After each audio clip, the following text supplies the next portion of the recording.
ప్రభు అయిన యేసుక్రీస్తు శక్తిగల నామంలో మీకు ప్రేమపూర్వక శుభములను తెలియజేస్తూ ఉన్నాం. బాగున్నారా? మరొక్క దినం నూతన కృపగా మనకు అనుగ్రహింపబడి ఉంది.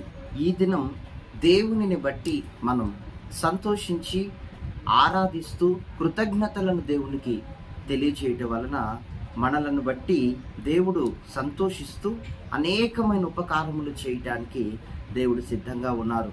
ఎందుకంటే కృతజ్ఞతే దేవునికి మనం ఇచ్చేటటువంటి కానుకయై ఉన్నది కనుక ఎందరు మీలో దేవునికి కృతజ్ఞతలు తెలియజేస్తున్నారు, స్తుతులను దేవునికి ఎంతమంది తెలియజేస్తున్నారో తప్పక వారిని దేవుడు ఆశీర్వదించునుగాక. హల్లెలూయా. ప్రతి ఉదయం నూతన కృప ఈ వాగ్దానాల కార్యక్రమం ద్వారా అనేకులు బ్లెస్ అవుతూ ఉన్నారు. అంతేకాకుండా అనేక మంది జీవితాల్లో దేవుడు అనేకమైన కార్యాలు చేస్తూ ఈ కార్యక్రమం ద్వారా దేవుడు వారి పట్ల ఉంచిన ఉద్దేశాలను నెరవేర్చుకుంటూ ఉన్నారు. జీవితంలో నడవవలసిన మార్గాలను దేవుడు వారికి తెలియజేస్తున్నారు. ఇంకా మనం చూస్తున్నట్లయితే లైఫ్ని సంతోషంగా లీడ్ చేయటానికి ప్రతి ఉదయం ఆయన మాట్లాడుతూ సేఫ్గా సంతోషంగా జీవితాన్ని తీసుకుని వెళ్ళే మార్గాలను ఆయన నేర్పుతూ ఉన్నాడు. నిజంగా ఎంత అద్భుతమైన దేవుడు కదా, ఎంత నమ్మకమైన దేవుడు కదా. ఎటువంటి ఆపత్కాలమైనా, ఎటువంటి విపత్కర సమయమైనా ఆదుకోదగిన మంచి దేవుడు. మనము, నీవు, నేను నమ్ముకోదగిన మంచి ఆశ్రయుడు, మంచి నమ్మకస్తుడు, మంచి స్నేహితుడు మన దేవుడు. అట్టి దేవుణ్ణి మనము మరింతగా స్తుతించి భక్తితో ముందుకు సాగేటందుకు ఆయన కృప మనకు అనుగ్రహించునుగాక. చూడండి, ఈ మెసేజ్ ఒక 3-4-5 మినిట్స్ మాత్రమే. ఒకవేళ మీరు విని వదిలేస్తూ ఉండొచ్చు, విన్నాం కదా అని మౌనముగా ఉండొచ్చు. కానీ అలా చేయకండి.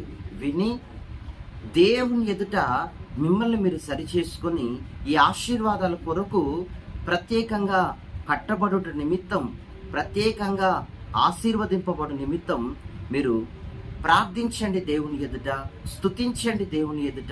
దేవుని ఎదుట అడగండి. వేకువని లేచి దేవుని గురించి పాడండి.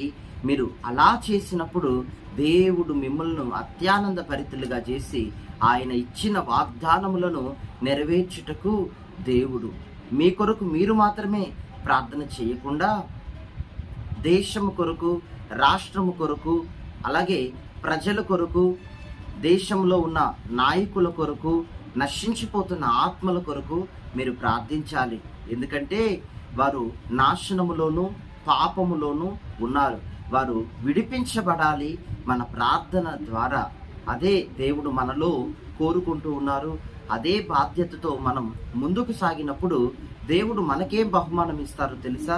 దేవుడు మనకేం ఆశీర్వాదము ఇస్తారో తెలుసా? ఈరోజు ద్వితీయోపదేశకాండం 26:19 వచనం, నీకు కీర్తి, ఘనత, పేరు కలుగునట్లు నిన్ను హెచ్చించుదును, నిన్ను నేను ప్రసిద్ధునిగా చేస్తానని ఇక్కడ ఆయన ప్రామిస్ చేస్తున్నాడు, ప్రమాణం చేస్తూ ఉన్నాడు. ప్రసిద్ధునిగా, ఫేమస్ చేస్తాడట, ప్రసిద్ధునిగా చేస్తాడట. మీరు చదువుకుంటున్నారా? అందులో మిమ్మల్ని ఫేమస్, ప్రసిద్ధునిగా దేవుడు చేస్తారట. అంతేగాక మీరు వ్యాపారం చేస్తున్నారా? అందులో మిమ్మల్ని దేవుడు ప్రసిద్ధునిగా చేస్తారట. ఉద్యోగం చేస్తూ ఉన్నారా? అందులో దేవుడు మిమ్మల్ని ప్రసిద్ధి చేస్తాడట. ఆ తర్వాత మీరు చేతి పని లేదా పరిచర్య చేస్తూ ఉన్నారా? అందులో సుప్రసిద్ధులుగా దేవుడు మిమ్మలను చేస్తారట. ఎందుకు? ఏదో చేస్తున్నాం, ఏదో సంపాదిస్తున్నాం, ఏదో దేవుని పరిచర్య చేస్తున్నాం, ఇది కాదు. ఏదో చేయటం కాదు. ప్రసిద్ధత, అందులో ఒక ఫేమస్, అందులో ఒక పేరు, ప్రతిష్టను మనం సంపాదించుకోవటమే దేవునికి మనమిచ్చే గొప్ప ఘనత అయి ఉంటున్నది. చూడండి, మీలో ఎవరికైనా సంవత్సరం అంతా కష్టపడి ఫస్ట్ ర్యాంక్లో మీరు పాస్ అయినప్పుడు, ఫస్ట్ ర్యాంక్లో మీరు ఫస్ట్ వచ్చినప్పుడు, స్టేట్ ఫస్ట్, డిస్ట్రిక్ట్ ఫస్ట్ వచ్చినప్పుడు, అలాగే మీరున్న ప్రాంతంలో మీరు ఫస్ట్ వచ్చినప్పుడు అది మీరు ఇతరులకు చెప్పే కంటే ముందుగా ఆ వార్త వ్యాపించేస్తుంది. విన్నవారు ప్రశంస వర్షం నీపై కురిపిస్తారు. అప్పటి వరకు చూసిన దృష్టి వేరు, అప్పుడు చూసే దృష్టి వేరు. అప్పటి నుండి ఇక నీపై చూసే దృష్టి చాలా గౌరవంగా ఉంటుంది, చాలా ఘనతగా ఉంటుంది కదా. అనేకులు గుర్తిస్తారు, అనేకులు నిన్ను ప్రశంసిస్తారు, గౌరవిస్తారు కదా. అట్లా దేవుడి సన్నిధిలో కూడా మనం అనేకుల కొరకు ప్రార్థించినప్పుడు ఎన్నో గౌరవాలు, ఎన్నో ప్రతిష్టలు, ఎన్నో ప్రశంసలు ప్రజలు మనపై కురిపించేటట్లుగా సంథింగ్ స్పెషల్ నీలో, ఏదో నువ్వు ప్రసిద్ధునిగా సంథింగ్ స్పెషల్ నీలో ఉంటుంది. అతడు ప్రత్యేకమైన వ్యక్తి, ఇందులో ఇతడు ప్రత్యేకమైన వ్యక్తి, అందులో అతడు ప్రత్యేకమైన వ్యక్తి అని ప్రజలు గుర్తుపడతారు. నీ దగ్గరికి వస్తారు, నిన్ను సన్మానిస్తారు, నిన్ను ఘనపరుస్తారు, నిన్ను చాలా గౌరవప్రదంగా చూస్తారు. అదంతా దేవునికి మహిమ కలుగునుగాక. ఆ రీతిగా దేవుడు మనలను సమాజములో, సంఘములో, దేశములో, రాష్ట్రములో, ప్రపంచ నలుమూలల దేవుని పిల్లలు ఎక్కడ ఉన్నా సరే వారిని దేవుడు హైలైట్ చేయబోతున్నాడు, ఆశీర్వదించబోతూ ఉన్నాడు. హల్లెలూయా. పేరు ప్రతిష్టలు కలిగిన వ్యక్తిగా దేవుడు ఉన్నత స్థితికి తీసుకుని వెళతారు. దేవుని బిడ్డ, ఇప్పటికే నువ్వు గణపరచబడుతున్నావేమో, దేవుని మూలముగా చాలా గౌరవ స్థానములో దేవుడు నిన్ను పెట్టాడేమో, కానీ నువ్వు అనుకోవాల్సింది, నువ్వు ప్రార్థించవలసింది ఏమో తెలుసా? ఇతరుల ఎడల నేను చాలా కనికరముతో ప్రవర్తించేటట్లు నాకు కృపనివ్వండి ప్రభువా.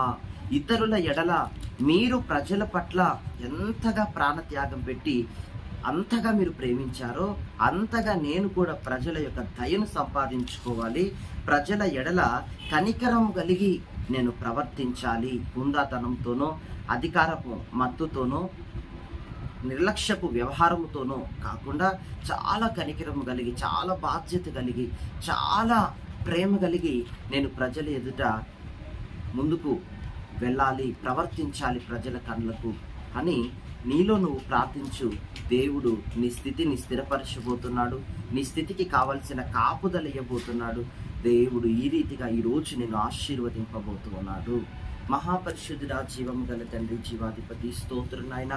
ఎంతమంది ఉదయకాలం మంది వాగ్దానాన్ని వీక్షిస్తున్నారో నిశ్చయముగా వారిని ప్రభు హెచ్చించమని కోరుతున్నాం, ప్రసిద్ధులుగా చేయమని కోరుతున్నాం. కీర్తి, ఘనత, పేరు, ప్రతిష్టలు మీరు అనుగ్రహించమని కోరుతున్నాం.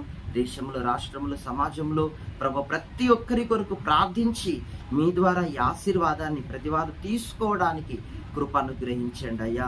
ఇప్పటికే ఎందరూ మీ ఆశీర్వాదం కొరకు, మీరిచ్చే పేరు ప్రతిష్టల కొరకు, మీరిచ్చే గుర్తింపు గౌరవం కొరకు, మరి మీరిచ్చే ప్రసిద్ధత కొరకు, ఫేమస్ కొరకు ప్రార్థన చేసుకుంటున్నారు. వారందరి జీవితాల్లో మీరు కార్యాలు చేసి, యోసేపు ఫలించేడు కొమ్మ, యోసేపుని ఎంతగా మీరు హైలైట్ చేశారో, ప్రభు మోషేని మీరు ఎంత హైలైట్ చేశారో, అహరోనును మీరు ఎంత హైలైట్ చేశారో ప్రభు, ప్రతి ఒక్కరి జీవితంలో ఈరోజు మాటలు వింటున్న ప్రతి బిడ్డను కూడా మీరు సుప్రసిద్ధులుగా చేయమని, ప్రసిద్ధిగాంచిన దేవుని చేత హెచ్చింపబడిన బిరుదుతో ఒక్కొక్కరికి మీరు మంచి సాక్ష్యాన్ని, పేరును దయచేయమని మీ చేతికి సమర్పిస్తూ యేసు నామంలో ప్రార్థిస్తున్నాం తండ్రి. God bless you. ఆమేన్.